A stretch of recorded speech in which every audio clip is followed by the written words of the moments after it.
विकास कुमार शर्मा जी। श्री नवनीत आभा सहित श्री कृष्ण पादार विंद के जुगल चरणों में कोटि कोटि प्रणाम।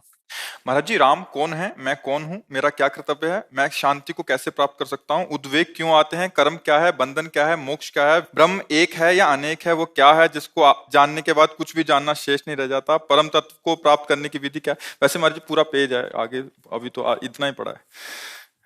सब प्रश्नों का उत्तर आप तिलक लगाए हो तो आप कहीं जुड़े होगे किसी महात्मा से। तो दासत्व तो अभी स्वीकार किया है भगवान का कि नहीं? नहीं, इतना तो पता चल ही गया कि हम भगवान के अंश हैं, भगवान के दास हैं। कौन भगवान है इतना भी स्वीकार नाम से तो किया ही होगा, क्योंकि दासत्व का तिलक लगाए हो। तो कौन भगवान है आपके? आए राम। अभी तक दासत्व तुमने स्वीकार ही नहीं किया, अभी तक अपने स्वामी का परिचय नहीं जाना।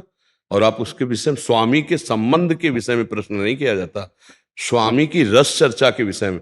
राम कौन है अभी तक तुम्हें ये पता नहीं चला, तुम्हारे स्वामी तुमने ये स्वीकार नहीं किया। तुम कोई तार्किक या ज्ञान मार्ग के पथिक हो, तुम भगवान के दासत्व तुम्हारी ये ठसक नहीं आई। असभिमान जाई जन भोरे, मैं सेवक रघुपति पति मोरे। अपने स्वामी के संबंध के विषय में प्रश्न नहीं, स्वामी की रस चर्चा के विषय में प्रश्न होगा, स्वामी की सेवा की आनंद वृत्ति में प्रश्न होगा, लेकिन स्वामी के संबंध के विषय में नहीं हो। तुम स्वामी के संबंध के विषय में प्रश्न कर दिए। अब दूसरी बात, अहम अभी समर्पित हुआ है कि नहीं? तुमने देखा अपना अहम समर्पित हुआ कि नहीं? उत्तर दीजिए। है? इसको समर्पित कर दोगे, सारे प्रश्नों के उत्तर आपके अंदर आ जाएंगे। जब तक ये देहाभिमान है तब तक ये उद्विग्नता, प्रश्न, नाना प्रकार की वासनाएं, नाना प्रकार के दोष, संस्कृति मूल शूल प्रद नाना सकल शोकदायक अभिमाना, ताते करें कृपा निधि दूरी, सेवक पर ममता अति भूरी। इस अहम को समर्पित कर दो राम जी के चरणों में। क्या राम जी हैं, कौन राम जी हैं, अभी ये प्रश्न आपके मुख से शोभा नहीं देता। मेरे प्राणनाथ राम जी हैं, मैं उनका सेवक हूं, मिले ना मिले पर वो मेरे हैं और मैं उनका हूं। अब आगे के प्रश्नों के जितने उत्तर हैं अपने आप आ जाएंगे, क्योंकि भगवान का दास कभी अज्ञानी नहीं होता। भगवान के दास में संपूर्ण अपने स्वरूप का बोध, भगवान के स्वरूप का ज्ञान, उनके चरणों में प्रेम, चराचर जगत का एकत्व भाव अपने आप आ जाता है। एक ही है, दूसरा नहीं है, उसी का तुम बूंद हो। और जब सिंधु में समा गए तो जानत तुम्हें तुम्हें हो जाई, और जनाएंगे वही जिनका दासत्व ले हो, सोई जाने जे देहु जनाई। बूंद कभी समुद्र नहीं हो सकता, अलग। और जब बूंद उस सिंधु में गया तो सिंधु रूप हो गया। तुम भी अभी बूंद अलग है, इसीलिए इतने प्रश्न कर दिए तुमने। सब प्रश्न केवल बुद्धि के विवर्त है, वो बुद्धि और मन की पकड़ में आने वाला नहीं है।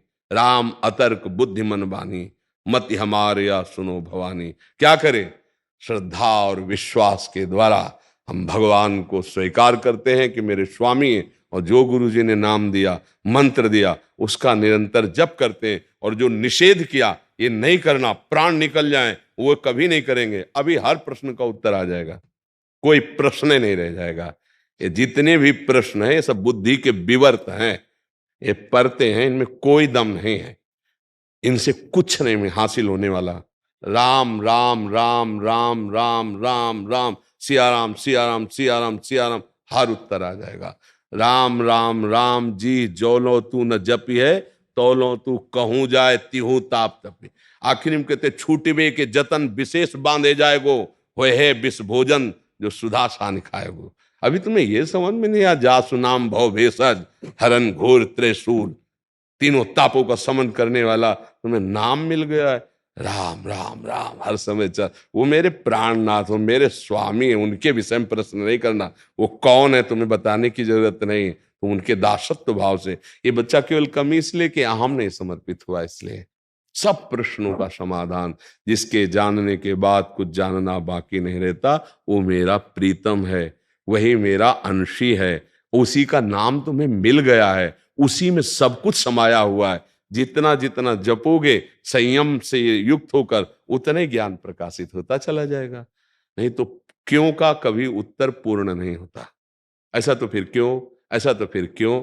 एकमात्र हर प्रश्न का उत्तर नाम जप है। आप करके देख लो। महाराज जी सभी शब्द तो ब्रह्मवाचक हैं, फिर कोई किसी विशेष शब्द या किसी विशेष गुरु नाम जो को। नाम दे दे उसके बराबर कुछ नहीं, और सब माया मेरे लिए। गुरु के मंत्र मूलम गुरु वाक्यम।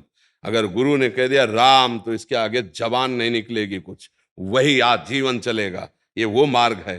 गुरु ने कहा राधा, तो बस वही चलना है।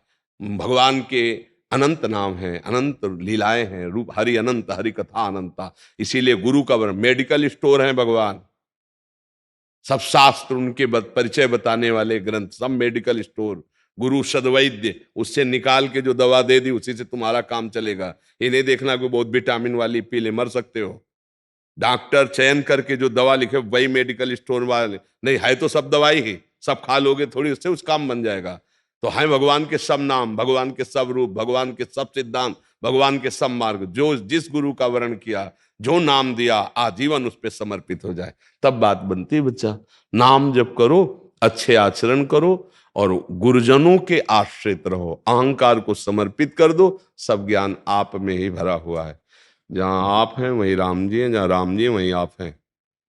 बीच में त्रिगुणात्मिका माया का पर्दा और देहाभिमान है। ये गलित हो कि झांकी हो जाएगी, और जो जिसने झांकी की तो करने वाला नहीं रहता, झांकी करने वाला नहीं रहता। जब तक झांकी करने वाला होता है तब तक झांकी नहीं होती, और जब झांकी हो जाती है तो झांकी करने वाला नहीं रहता। जे ही तो फिर वही वही रह जाते हैं। मन में वही, तन में वही, रोम रोम में वही, जित देखूं तित। जैसे गोपीजन कहते श्याममयी और राममयी, जड़ चेतन जग जीव जत सकल राम में जान। नाम जप करो भाई, मेरी तो बात यही आपसे रहेगी। नाम जप करो और आचरण सुधारो, और अहम भगवान को समर्पित कर दो, और रो, सब ज्ञान आ जाएगा, सब जानकारी आ जाएगी। ये छोड़ो, सब छोड़ो, अच्छे आचरण को। हम तो इसलिए विनम्र होकर आपसे प्रार्थना करें दासत्व का तिलक देके कि काफी, तो इसी से हमारे प्रश्नों के तुम्हारे उससे शांति आ गई कि जो भगवान की शरण में है, नामे भक्ता प्रणश्यति, उसका कभी पतन नहीं हो सकता। नहीं तो इतने प्रश्न भक्त के हृदय में कैसे आ सकते हैं। कि जो अर्जुन से कहते हैं कि भगवान कि तू मुझे इन आंखों से नहीं देख सकता, और संत जन कहते हैं कि तो हमने आपको एकांतिक में कई बार बताया कि 3 नेत्र हैं। एक है ये नेत्र जिसे चक्षु इंद्री कहते हैं, और एक नेत्र होते हैं बुद्धि में जिसे ज्ञान नेत्र कहते हैं, और एक नेत्र होते हैं हृदय में जिनको भाव नेत्र कहते हैं। ज्ञान नेत्र से भगवान को जाना जाता है, और भाव नेत्र से भगवान को देखा जाता है, और इन चक्षु इंद्रियों से माया को देखा जाता है। गो गोचर जहां लग मन जाई, सो सब माया जानो भाई। अभी इन्हीं नेत्रों को तो आप अपना प्रधान मान रहे हैं। चक्षु ना ज्ञान नेत्र प्रकाशित हुए और ना हृदय के नेत्र प्रकाशित हुए। जब नाम जप करोगे तो दोनों प्रकाशित हो जाएंगे। जैसे गोस्वामी जी के ज्ञान चक्षु जब प्रकट हुआ तो कह रहे हैं कि सिय राम में सब जग जानी, मानी नहीं कह रहे, जानी ज्ञान चक्षु, मेरे सिया राम सब हृदय में बैठे हुए, जानी करो प्रणाम जोर जुग पानी। और जब हृदय के नेत्र प्रकाशित होते हैं तो हर समय नैनन पी मूरति बसे, तेहि रस रहे समाए।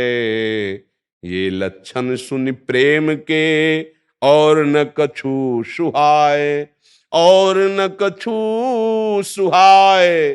फिरे अपने मद मातो, कुटुम देहते जाए।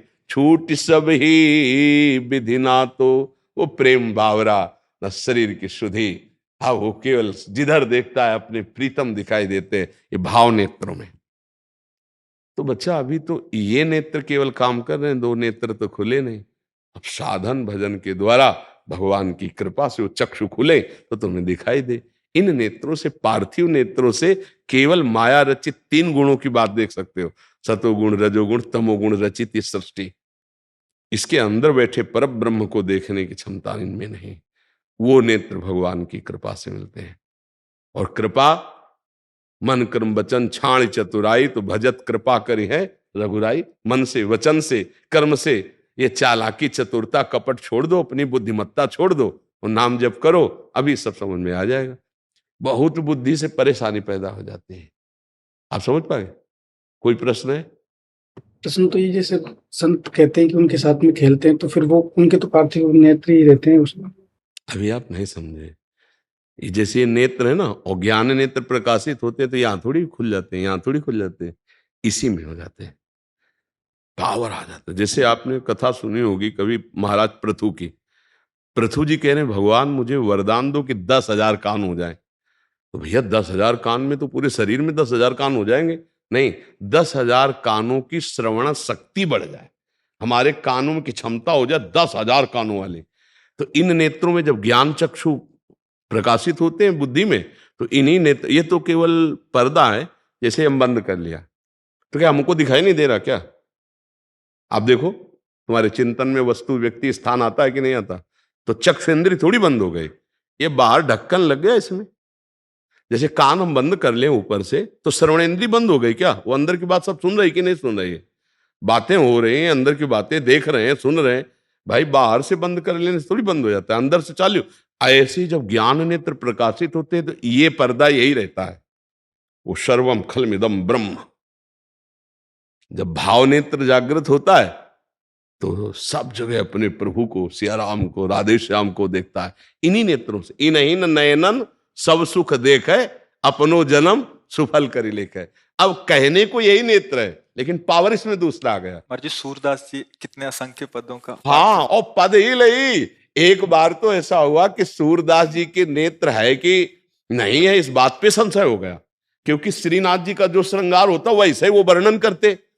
तो किसी ने पूछा कि महाराज वास्तविक आपके नेत्र है? हाँ नहीं। तो इसकी परीक्षा के लिए एक दिन क्या किया गया कि श्रृंगारे नहीं किया गया ठाकुर जी को आचार्य सहित, और कहा गया सूरदास जी से कि पर्दा खुला कि अब श्रृंगार वर्णन करो। तो कह रहे आज मैं हरि देखे नंगम नंगा। सब आश्चर्यचकित हो गए कि आज श्रृंगार नहीं किया गया, तो ऐसा पद गा दिया कि एक भी श्रृंगार नहीं किया गया हरि का। कौन से नेत्र? ये बंद है, लेकिन अंदर के हृदय नेत्र खुले हुए, ज्ञान चक्षु खुले हुए, तो इसी में प्रकाश आ जाएगा। और ये बंद भी रहे तो भी हृदय के नेत्र खुलने पर भगवान सदैव छाए रहते हैं उसके नेत्रों के सामने। ये नेत्र तो नकली हैं, जो माया जनित देख रहे हैं। इसी में पावर आता है, इसी में दिव्यता आती है।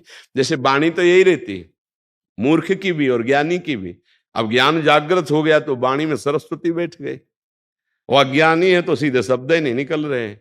कान तो वही है, अब भक्ति से पूरी तो हो गए तो भगवान की चर्चा सुनते विकल हो गए। संसारी आदमी विषय चर्चा सुनते ही कामांध हो गया।